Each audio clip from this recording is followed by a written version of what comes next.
November 8, 2025, ako pa rin po ang chairman ng Blue Ribbon Committee. Ang Blue Ribbon Committee po ang nag-approve ng legal and physical custody nung ma-cite in contempt si Bryce Hernandez.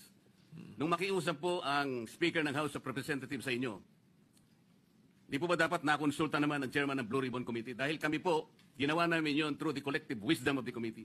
Hindi po namin gawa-gawa yon. Kaya lang namin siya sinite in contempt sapagkat halos namin sa kanya ang mga datos. Ibinigay ko na sa kanya ang lahat ng ipinanalo at ipinatalo niya sa casino. Pati yung ginagamit niyang dalawang ID na galing sa LTO, ayaw pa niyang aminin. Ganon po yung nangyari. Gusto lamang namin siyang turuan ng leksyon para sa ganon kahit papano baka maisip niya na dapat sana mapahiya na siya sa sarili niya kung meron pa siyang kahihiyan. Eh dapat naman sana nung siya'y mag-request ngayon sa House of Representatives, hindi po sa kanya dapat manggaling ang request kung saan siya magko-custody.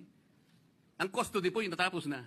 Nagsalita na po ang Blue Ribbon Committee. Bakit po hindi man lang nakonsulta ang Blue Ribbon Committee? Bakit kailangan po ang House of Representatives Speaker ang mananaig sa kanyang request?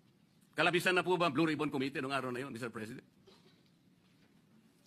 May I be clarified on what date that transpired? Yesterday or September 8 po. Monday? Yes, Mr. President. Majority Leader.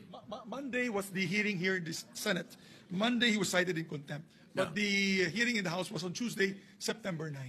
Yes, those And as, Tuesday. So in the evening, when yesterday, no. So in the evening, when the Speaker called me, Senator Marcoleta was no longer chairman of the Blue Ribbon. No more because we had already elected It was Senator already Senator Lacson. Lacson. Yes. Ibig ba sabihin po, Mr. President, nawawala ng visa yung ginawa namin? Hindi. He's Ganun po pala. He's still in legal custody. Dapat po, Therefore, igagalang po kung ano yung aming iniwan. yes, Doon tayo magsisimula. Ang iniwan ninyo, cite in contempt.